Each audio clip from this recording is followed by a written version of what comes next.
Good morning. Another Oklahoma cloudy sunrise. We are on technical chapter 3. Okay, there you go, little dog. Been reading you the Cesar Millan book, Be the Pack Leader. I think this will be labeled number 6, though. The best tool in the world. Training is a term we have been conditioned to accept as something we do through tasks and by using tools. This is true, but sometimes the tools we use we cannot see, taste, hear, smell, or physically touch. That was written by Brandon Carpenter, a horse trainer.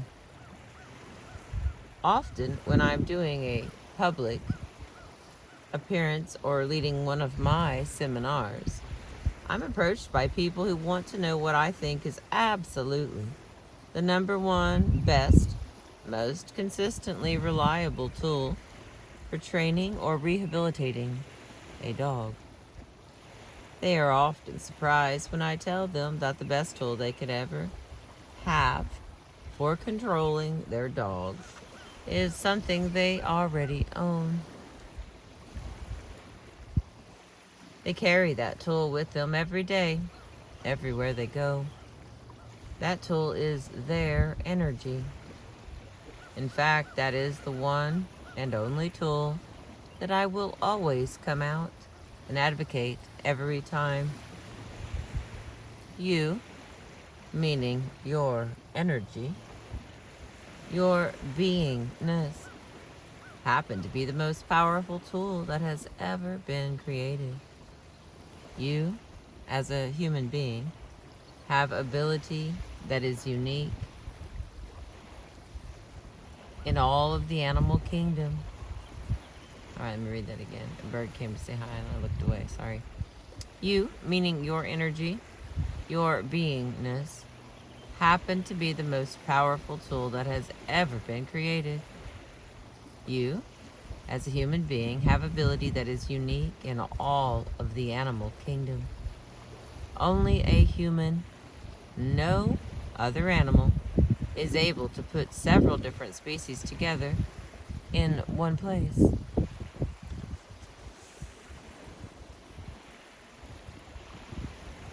Species that might be killing each other in nature and influence them to get along.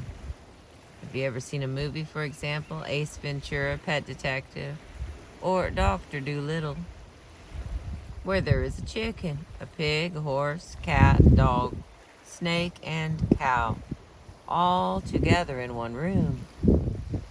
Of course, it was a human who came up with the intention to film that scene, who developed the strategy to make it happen, and whose energy created the possibility to make it all happen.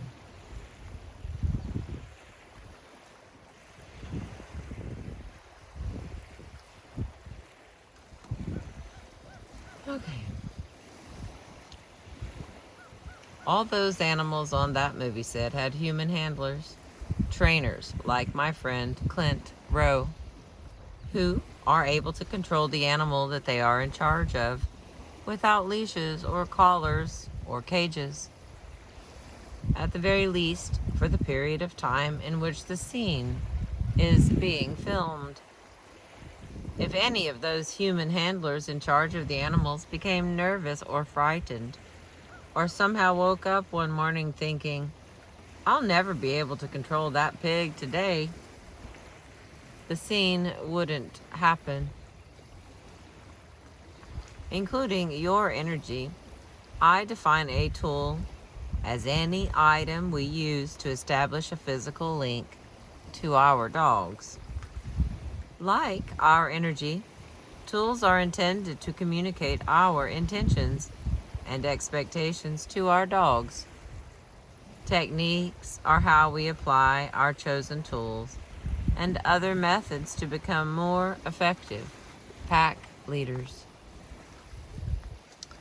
All right, we've got a special story here. My grandfather's rope. I always say that companies like Petco and PetSmart would never make as much money in rural Mexico as they do here in America. That's because instead of a fancy leash, we just use the same old rope over and over again for generations and generations. Hey, go and get me Grandpa's rope out of the barn. That's why I so often use a simple 35-cent leash to show that it's not the leash that's controlling the dog. It's the energy behind the leash. In the book Caesar's Way, I talk about the fact that the homeless in Los Angeles are among the best pack leaders for dogs that I've seen since coming to this country. They lead these dogs with their energy. Good morning, baby.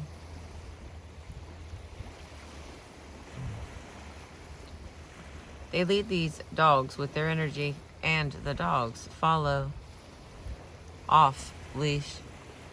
These homeless pack leaders have a simple mission: to move forward and do whatever they need to do to survive. Their energy is reflected in their mission, which in turn is reflected in the dog's mission.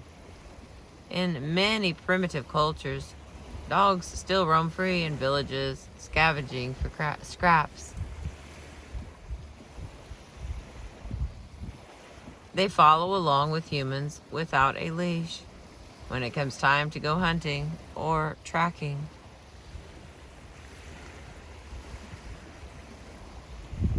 These human pack leaders are instinctively aware that the best tool they have to communicate with another species is their energy.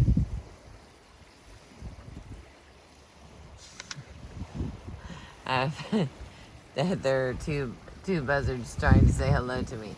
So the one here is getting lower and lower. Like, do you see me? I see you, sweetheart. I see you. I see you, baby. Okay, there's 3 of them. But one is getting closer and closer, so he'll be in the shop pretty soon. Hi, baby, I see you. Riding the wind.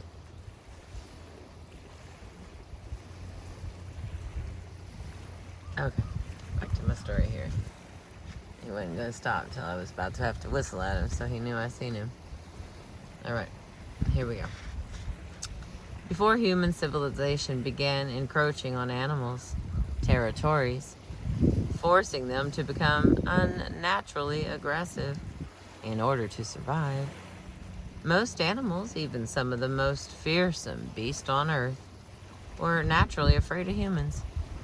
Wolves, leopards, lions, and elephants all instinctively understood that humans had something they didn't: a combination of powerful instinctive, psychological, and intellectual energy that overrode the fact that we, Homo sapiens, are slower, weaker, and have no teeth or claws with which we can truly fight back.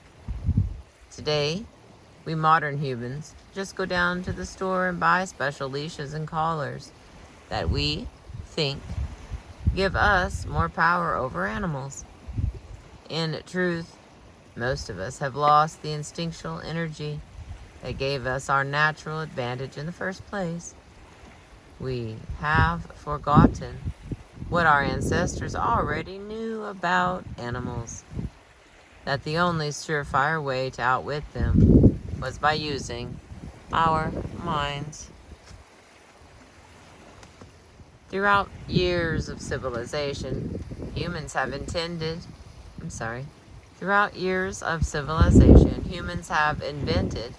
thousands of tools for controlling or influencing various members of the animal kingdom. Some of those tools are now thought of as inhumane. Others are still in use today. I'm sure there will be more and more tools developed in the future, but there will never be a better tool than what you already have within you. There is no work of art that exists in the universe that is better than you in that regard. Remember, you are part of Mother Nature, and you have the ability to connect with Mother Nature at any time. Who you are in the animal world is your energy, and that energy has no limits. The key is learning how to break the code and tap into the animal in you. Your instinctual energy is the number one most important tool you can have when it comes to controlling or influencing the behavior of your dog. Alright, the next category. Tools are for empowerment. A tool doesn't become energy until you touch it. A tree branch is just a tree branch until a chimpanzee breaks it off and uses it to dig for bugs.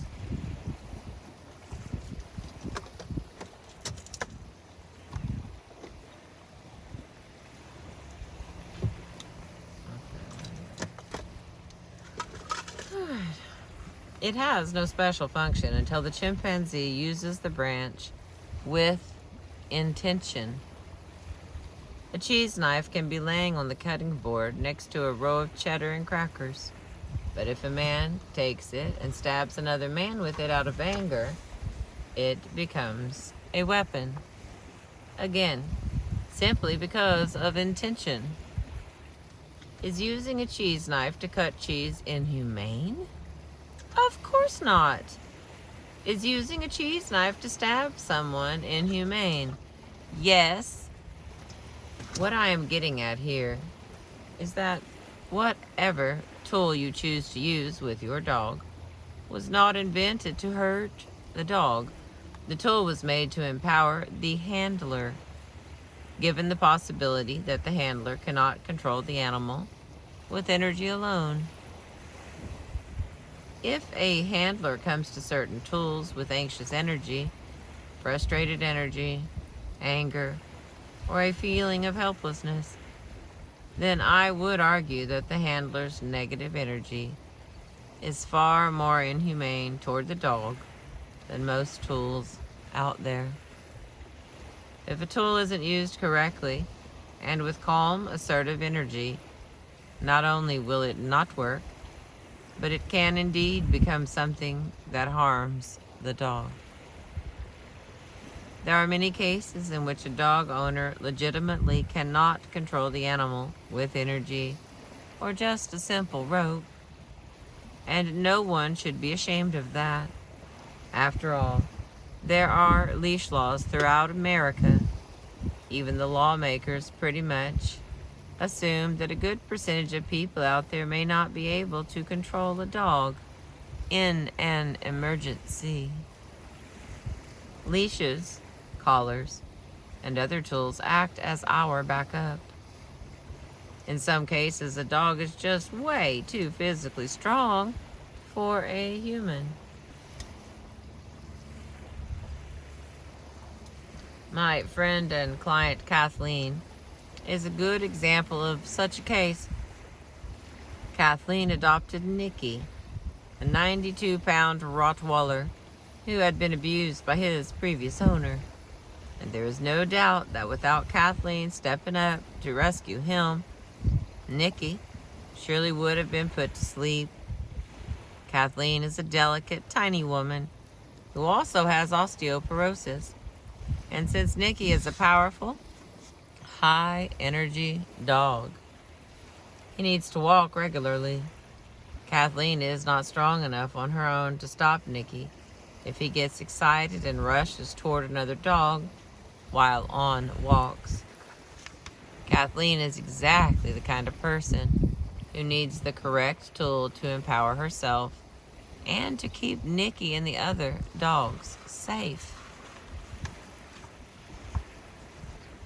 I applied a 3-part strategy to help empower Kathleen to be a wonderful, responsible owner for Nikki. First, I took Nikki to the Dog Psychology Center for 2 weeks. to better socialize him with members of his own kind. Because his previous abusive owner had kept him chained to a post for literally years, he had a staggering amount of pent-up energy and frustration, which he was releasing on the other dogs. Nicky turned out to be a friendly, playful guy once he experienced the power of the pack. Vigorous daily exercise and a balanced, predictable routine. Next, I worked with Kathleen on channeling her own calm, assertive energy. Kathleen is a strong, determined woman, but her medical condition had left her feeling a little unsure of herself. She was also very much ruled by her sorrow for what had happened to Nicky in the past. I helped her to draw on the resilient survivor part of herself while dealing with Nicky, and helped her start living in the moment with him. Finally, I taught her the correct use of the tool she had chosen for Nicky, the prong collar. The collar helped Kathleen give Nicky stronger, quicker corrections than she would ever be able to do on her own, especially given her osteoporosis. In turn, knowing she had the collar to fall back on further empowered Kathleen to feel stronger and more confident while walking Nicky. Ultimately, it was Kathleen's increased confidence that turned Nicky into a more obedient dog, not the collar at all. Once again, it's not the tool, but the energy behind the tool that matters. Would it have been more humane for Kathleen to give up on Nicky, possibly condemning him to death? I believe she made the right choice, finding a tool that she could use without harming her dog. Learning to use it correctly, empowering herself, and making her a far more effective pack leader to her dog. But it wasn't the collar itself that turned Nicky around. The collar was simply one step on her journey to Kathleen's acceptance of her own strength and potential. All right, the next story on page 81 here. Dillinger's gun and grandmother's newspaper. People often forget how much the power of intention, psychology, and energy contribute to the effectiveness of a tool. It became legendary when infamous Depression-era outlaw John Dillinger broke out of the escape-proof jail in Crown Point, Indiana, using a wooden gun painted with shoe polish. If this colorful story is true, you can bet that it was Dillinger's determination, charisma, and fearsome reputation that really got him out of jail, and probably prevented his jailers from examining the weapon in his hand too closely. If your 80-year-old grandmother had a dog, it's likely she kept a rolled-up newspaper nearby. That is the old-fashioned way of disciplining a dog. Many of my elderly clients still use it. And I certainly don't advocate it for very practical reasons I'll share later in the chapter. But is it wrong? If it's used abusively, of course it's wrong. Still, clients who've had a parent or grandparent use this method tell me that Grandma usually didn't even touch her dog with the newspaper. She'd just move toward the newspaper. From that point on, the dog realizes that Grandma is serious, even when she never even touched the paper itself. Because the simple act of moving toward the newspaper empowers Grandma in her own mind. The dog changes. The dog feels the switch of Grandma's energy and understands that she now seems more powerful. Once again, it's the energy, not the newspaper, that caused the shift. If you think any tool alone is going to do the job for you, forget about it. It is not going to happen. The calm, assertive energy you put into the tool is much more important than the tool itself. I can make any tool work for me. That doesn't mean it will be the right tool for the person I'm trying to help.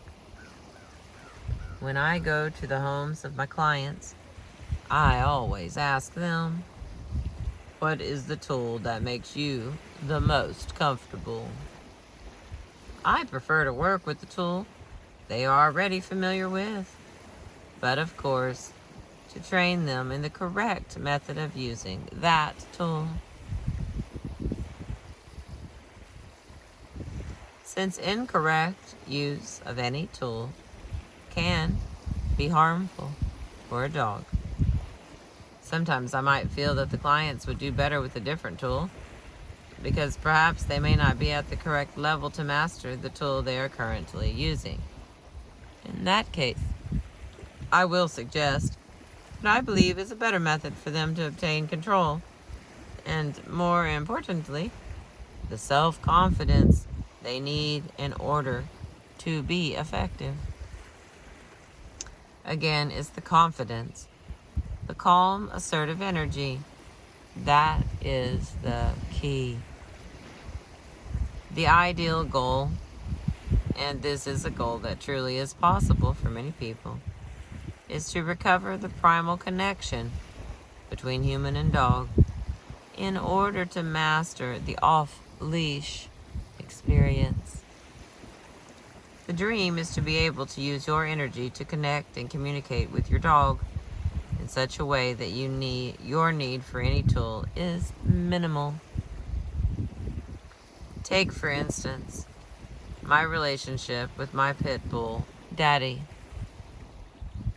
Although I use a simple 35-cent leash with Daddy in situations where it's either necessary by law or is for his own protection, basically the only tool I need to influence Daddy is my mind, my energy, and my relationship with him, which is based 100% on trust and respect. When Daddy and I are walking together, I feel there is no boundary between him and me. He reads my energy, and I read his energy, and we move forward together as one. If I have an intention, I can almost always communicate it to him with a gesture or a thought. To me, this is the ideal relationship between human and dog, and a goal we all can strive for.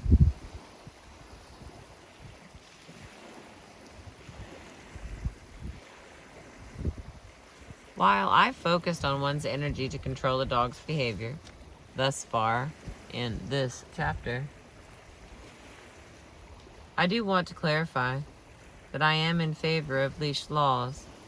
Having grown up in a country without leash laws, I do believe America does exactly the right thing in requiring owners to keep their dogs on leashes while out in public.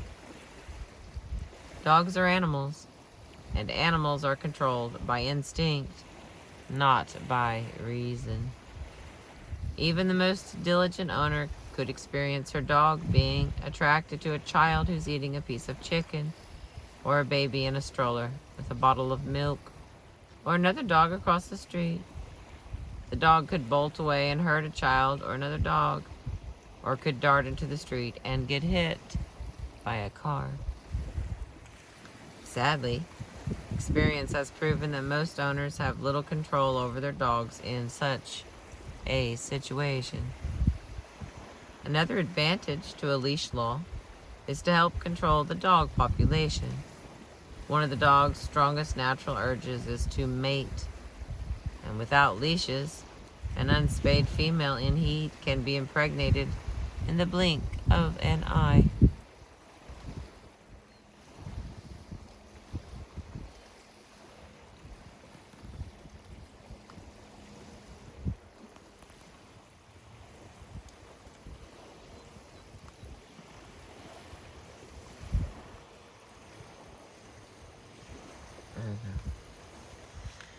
To sum it up, a leash law is about facing reality and preventing accidents.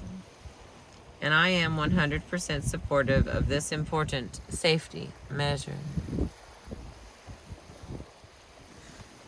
Now that you understand my overall philosophy about tools, it's not the tool itself, it is the energy behind it. Let's review some of the most common tools people use for correcting their dogs. Examine their pros and cons, and discuss situations when they may or may not be appropriate. Alright, the next category on page 83 here is the rope or simple leash. My grandfather's rope in Mexico to the 35-cent nylon leashes you can pick up at any pet store. This tool can be anything you can simply loop over an animal's neck to make sure that he follows you. The purpose of this kind of leash is just very basic communication between you and your pet, so you can tell him in the simplest way to trust you and to follow you, or to go in the same direction you are going.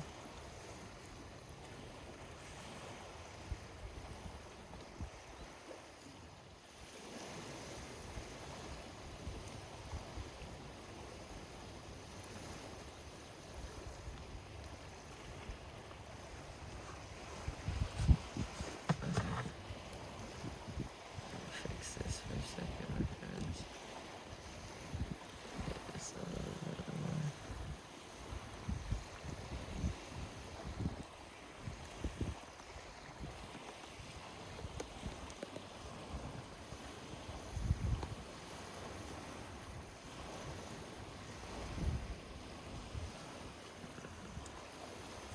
Thanks for waiting for just a second. Gotta get us enough sky and not too much wind. There goes one of my bird friends. Oh my goodness.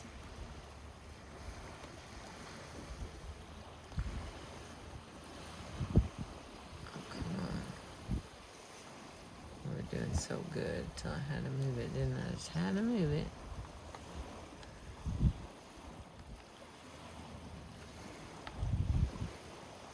Okay. Like I said, guys and gals, I have a new stand, and so it is different sets of problems. There we go.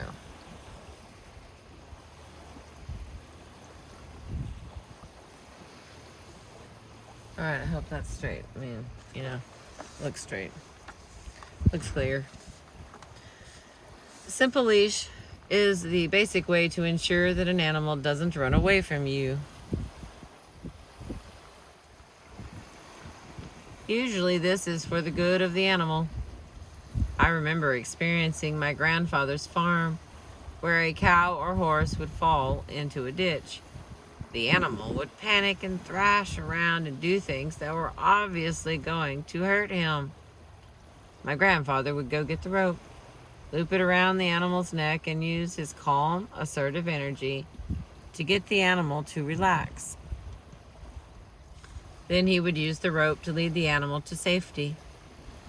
The rope accomplished trust, respect, and leadership, and it allowed my grandfather to communicate directly with the animal about what direction it needed to go in order to get out of any given dangerous situation. The simple leash is my tool of choice when I take my pack on the road, when I am going to walk Coco, the Chihuahua, Louis, the Chinese crested, and Sid, the French bulldog, in a strange city. I will loop my little nylon leashes over their necks and will migrate for a few blocks. I like to keep the loop part of the leash high up on the neck to give me more control over the animal's head and to keep him from wandering or tracking or sniffing the ground. Just as Daddy, Coco, Louie and I are totally in tune using leashes, so I could just as easily have them follow me off leash in places where that is legal. Sid, however, is another story. We only adopted him a few months ago, and unfortunately, he's got a long way to go in learning to understand limits and boundaries. Those are the areas where I need to work with him. Sid is a retired show dog, a prize winner, in fact. His experience of life up until recently was mostly inside the show ring. He never wandered in open areas or spent time in the outdoors. So if a squirrel passes by, it is a major event and distraction for him. Sid doesn't yet understand that when he is outside, he can't just tear off any direction. Until he and I spend more time together, repeating over and over the exercises that will help him understand the concept of invisible boundaries. The only thing that is going to communicate boundaries to him is the leash, and the leash is going to save his life. All right, the next part. The simple collar. COLLAR. The next most basic tool for influencing a dog is the simple collar or buckle collar, the one that looks like a belt. This collar enables the dog to carry his tags. Most collars you can purchase have a feature where you can clip a leash onto it, creating a collar-leash combination. If an animal isn't tame, he will fight a collar that is too restricting, but your average dog will have no problem with it. It is a step up from the little nylon leashes I use, and for most owners, it provides more security. Plus, collars come in thousands of styles and can cost anywhere from less than $1 to thousands of dollars. Some stud collars can prevent another animal from hurting your dog's neck if he happens to be attacked. But most of these collars are purely for aesthetic purposes. When my dog Daddy and I were presenters at the Creative Arts Emmys in Los Angeles, I put him in his swankiest studded collar for the occasion. Did Daddy know the difference? Of course not. But the paparazzi did find him to be extra photogenic when he was walking down the red carpet. A very important thing to remember when using any leash or collar on a dog is that you never bring the tool to the dog. You invite the dog to come to the tool. You can make it a positive experience by using treats or just your own energy. Chasing after a dog and trying to force something foreign around his neck will not accomplish trust or respect. The dog will either believe you are playing a game with him or come to fear the tool itself. Never let a tool be associated with a negative in your dog's mind.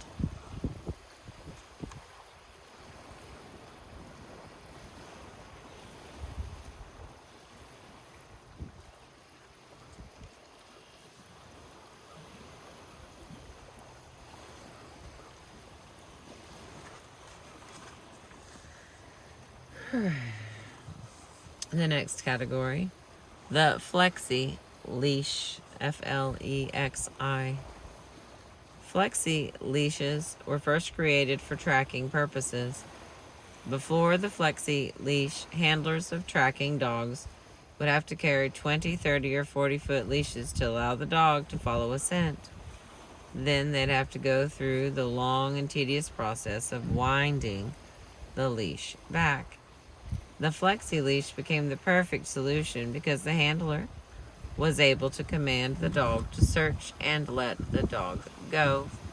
And once the dog had located its goal, The handler could just follow the lead to where the dog was waiting, reeling the leash in as she walked. Since its invention, the Flexi Leash has become very popular among pet owners because of what I believe is a myth that a dog needs freedom on its walk. Yes, dogs need freedom. All animals do. But the term freedom can have different definitions. The purpose of a walk with a pack leader is not to let the dog wander. It is to give the dog a powerful, primal, structured bonding experience between human and dog. Most people don't understand that the structured walk in itself can be a truly freeing experience for a dog. Often the owner who is so concerned with her dog's freedom is really secretly guilty for having left the dog alone in the house all day while she was at work. Somehow, letting her dog pull her all over the neighborhood in the name of freedom manages to soothe her guilty feelings. When a dog is being walked on a flexi leash and pulls way out in front of the owner, then the dog is in charge. The dog is not tracking, which is a controlled, structured activity. It is simply sniffing. Many owners approve of this behavior because they believe they are allowing the dog to read the newspaper, or what some people now call reading her P-mail. Yes, your dog does get her daily news from sniffing the ground, bushes, trees, hydrants, and other landmarks. She does find out who's been around recently, whether someone has a health problem, and the rest of the juicy canine page 6 gossip tidbits the dogs pick up from scents and their environment. However, there is a right way and a wrong way for you to allow your dog this opportunity to catch up on the local news. First of all, your dog can get the same information when he's walking behind or beside you.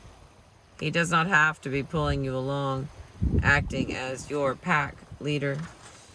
Second, I always recommend that a human pack leader allow her dog a short break or two in the middle of a walk to wander around and explore, to smell, and to urinate. The difference is that the owner controls the behavior, gives her dog permission when and where to explore, then decides when it's time to return to the structured walk. This way you can maintain your solid pack leader status at the beginning and end of the walk, while rewarding your dog at the same time. There are other negatives involving both control and safety using flexi leashes.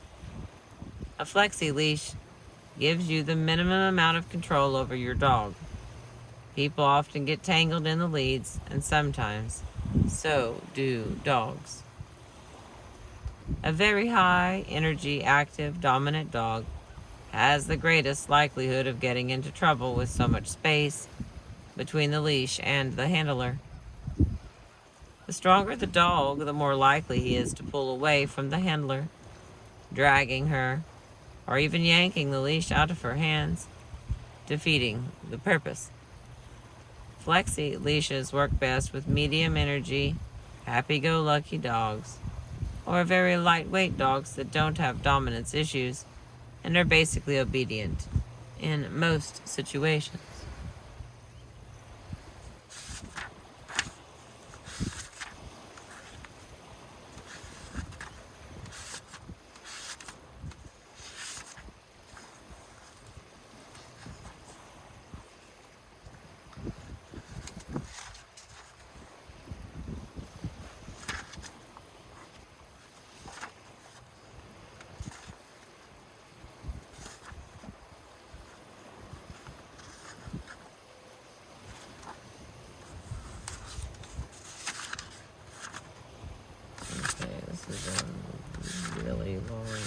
chapter.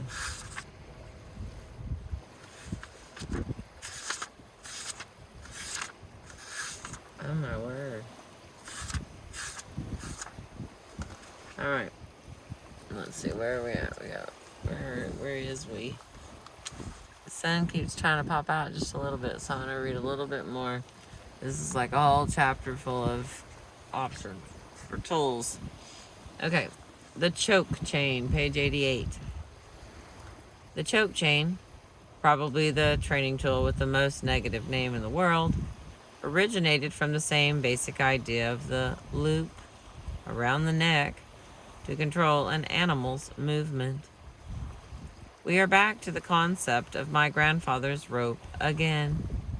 When used correctly, this tool is not supposed to cause an animal to choke, cut off an animal's breath, or even cause momentary discomfort. The premise is that tightening the chain around the neck sends a message of correction, and releasing it implies that the correction has been heeded. Of course, if the chain is used incorrectly, pulling the dog's neck upward with too much force, it can indeed cause a choking reaction. It is intended to be used with a firm but gentle split-second pull to the side, a snap out of it kind of movement that has the sole purpose of simply getting the dog's attention. I just wish they had given this tool a different name. Loop chain, a neck chain, a control chain, anything other than a name that implies giving pain to a dog. But it seems we are stuck with the term choke chain, so that's how I'll refer to it here. Hi, baby. I see you. I see you. You got close enough to get whistled at. Oh, he's really showing off now. Oh, he's showing off for me. Hi, baby. Because again, I see you. There's several of them here, but one of them likes me.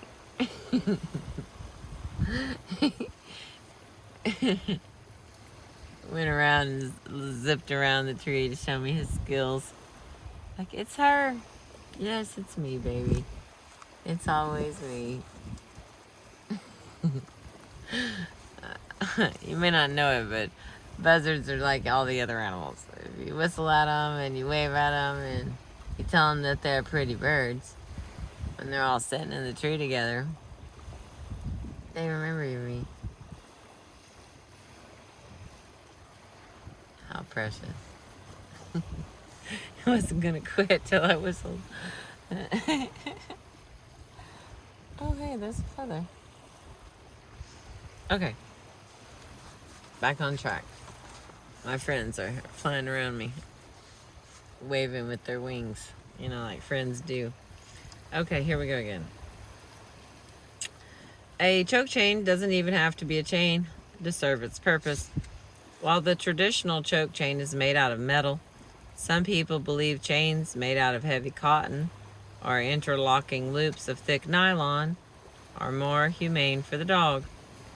The choke chains handlers use in dog shows are made of little snaking pieces of metal, woven so closely together that they look like a continuous line. These serve the same purpose as a heavier chain. The heavier the chain, the less likely the dog will be to chew through it or to pop it off accidentally by pulling away. Logically, it follows that the more powerful the dog, the heavier the chain you will want to choose. The heavy metal choke chain concept was originally developed for really powerful dogs. A dog that can hurt a person, another dog, or themselves if they get away. As always, it is important to remember that when choosing a slightly more advanced tool, like a choke chain, the owner should have a professional, or at the very least a salesperson at the pet store, instruct her hands-on in the correct way to use it. Most vital of all, the energy behind the chain must be calm and assertive, not upset, tense, anxious, or angry. If someone flails around yanking a dog's chain with anger and frustration, then this very useful, innocent tool can indeed choke and become the instrument of cruelty that is unfortunate, that its unfortunate name implies.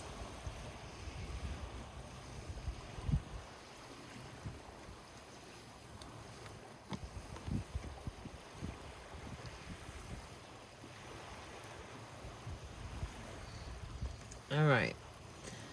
The next section here on page 90. A note about chains in general.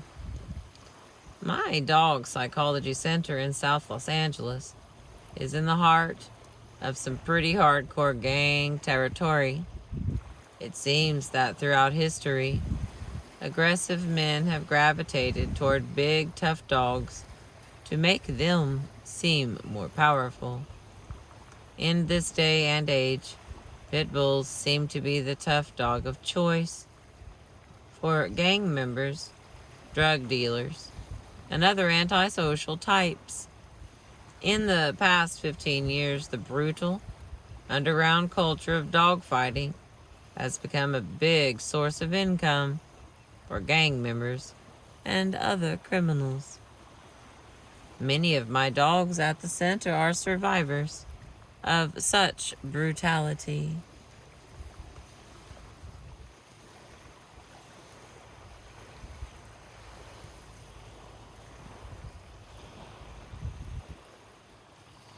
And if you go into any major animal shelter or pound in much of Los Angeles, you will see a majority of pit bulls who will probably lose their lives to euthanasia because they happen to have owners in that culture.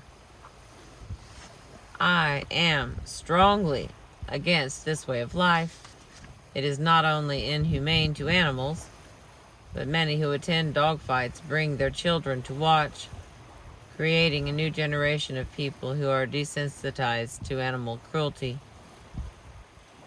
It also creates a climate of prejudice against pit bulls, or the dogs sometimes known as bully breeds. That is not the fault of the breed, but of the owner. Chains seem to be a big part of this destructive culture. Gang members will put heavy chains, huge heavy chains around the necks of their dogs to make them seem fiercer, or because they believe it makes them stronger for dog fights. It is a misconception that putting weight on a dog's neck makes it a better fighter. If the neck is strong but the body is lean, the dog will not be a good fighter. Heavy chains can give dogs head and neck problems. Chains are also used on dogs to chain them up in a yard, either for guarding purposes or just to get the dog out of the way for a period of time. Usually by criminals and people who are either uninformed or immune to animal cruelty. This is very dangerous and a cruel practice. The more tightly a dog is chained, the more pent-up energy he will have. The more pent-up energy, the more aggression. A frustrated dog on a chain becomes a weapon and is nearly 3 times more likely to attack or bite a person than a dog that is simply loose in the yard. Many activists in Los Angeles are working to set laws against this practice, and I support their efforts. Back before I began rehabilitating dogs, I trained, attack, and guard dogs. As any police dog handler will tell you, a dog conditioned in human aggression does not have an easy on-off switch. The people who work with these dogs are experienced handlers and have specialized training to work with controlling such dogs. As I have written in Caesar's Way, Anyone should think long and hard before deciding to use a dog as a weapon. All right, and the next one on page 92, the martingale collar. The martingale collar was designed to help a dog stay comfortable while remaining securely on the leash. It has a longer, wider section, usually made of leather, chain, or nylon, joined through 2 loops. The larger one placed loosely around the dog's neck, the smaller one clipped onto the leash. If the dog pulls away from the leash, the tension pulls the small loop taut, tightening the large loop around the neck. The wide section both prevents the chain from tangling in the dog's coat and prevents the collar from becoming so tight it cuts off the dog's airways. In my experience, martingales are a good alternative for happy-go-lucky dogs that do not need a lot of correction, and for dogs that are basically well-behaved and just need an occasional reminder.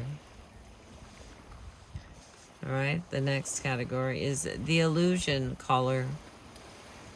A few years ago, my wife, Illusion, suggested to me that I invent a leash that would help owners to hold the dog's neck in the highest position during a walk, the way I do it on our television show.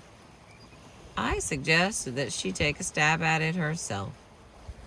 With the assistance of designer Jackie Rohr, Illusion perfected her original design of the illusion collar, which helps you, the owner, put the natural architecture of a dog's neck to use in your favor. In terms of handling the leash work, a dog's neck has 3 parts: the high, the middle, and the lower part. The lower part is the strongest part of the neck, where the dog has the most control. Trying to control an unstable dog with a leash in this position can cause the dog to choke, pull, and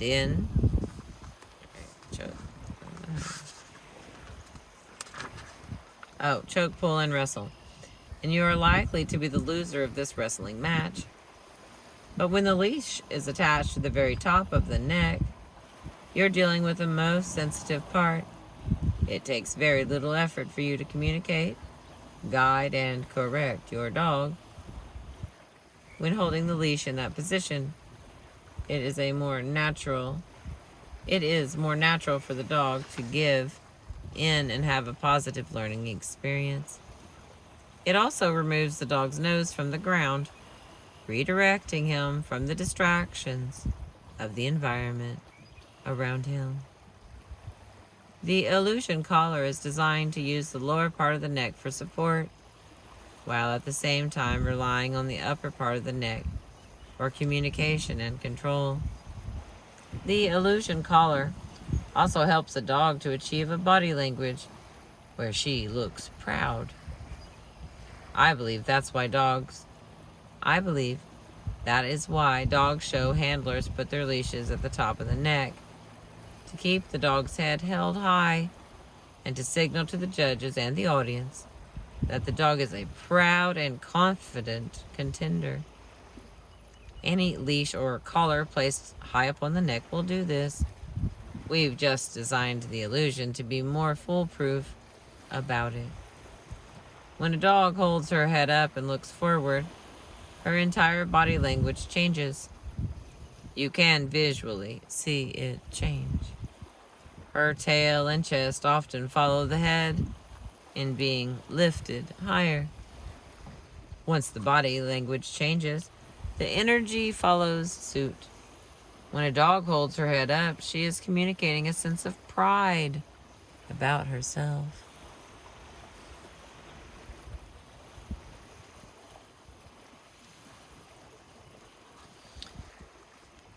Is saying that dogs feel pride an effort to project human emotions onto them? In my opinion, it is not. We see displays of body language that communicate pride all throughout the animal kingdom. You know the phrase, proud as a peacock. When a male peacock expands his multicolored wings, throws out his chest, and struts, he is out to attract a mate. That, to me, is an animal's version of pride. Pride in the animal world is self-confidence, self-esteem, energy level, and assertiveness, or even dominance.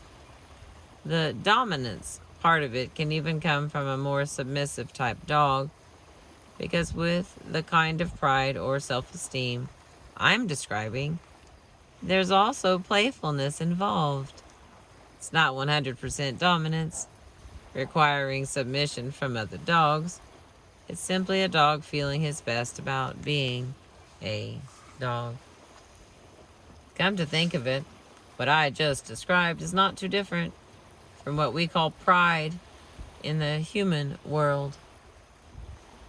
I believe that feeling proud of oneself is a natural state that encompasses the whole animal kingdom. So is low self-esteem, and the body language that signals both of these states doesn't vary all that much from animal to animal, or even from animal to human. Alright, I'm going to stop there on page 95. I will pick up with the harnesses, the no-pull harness, the halty, the muzzle, the prong collar, the electronic collar, Molly and the Rocco and the rattlesnake, dangers of e-collars, the citronella collar, scat mats, electronic fence, Granny's newspaper, spray bottle, and then reducing the need for tools. Here's we got a couple of minutes left here. The do's and don'ts of tools. Number 1, do thoroughly research the tool that you are thinking of using. Don't take anyone's opinion as gospel. Check out at least 3 sources. Number 2, do contact a professional if you are unfamiliar with a tool.